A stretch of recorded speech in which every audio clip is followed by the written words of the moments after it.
ఓం ఐం హ్రీం శ్రీం శ్రీమాత్రే నమః. ఇది అపారమైనటువంటి శక్తివంతమైన నామము. ఇంక దీనికన్నా శక్తి ప్రసరణం ఇంక దీని వల్ల జరగదు, అంత శక్తివంతం.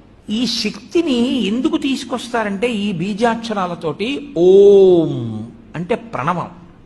ప్రణవము మహత్వాన్ని చెప్తుంది. అసలు ఈ బ్రహ్మాండంలో నిర్గుణమైనటువంటి పరబ్రహ్మము నాదరూపంగా రావడం దగ్గర నుంచి ప్రణవం చెప్తుంది. అందుకని మహత్వశక్తికి అంతటికీ కూడా ఓంకారము ప్రతినిధి. అలాగే ఐం ఇది కవిత్వ శక్తికి ప్రతినిధి.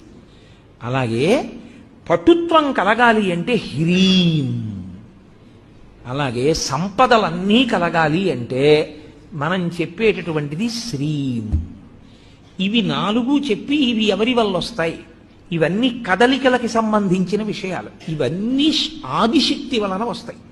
అందుకని ఆ పరదేవతని పిలిచేటప్పుడు ఓం ఐం హ్రీం శ్రీం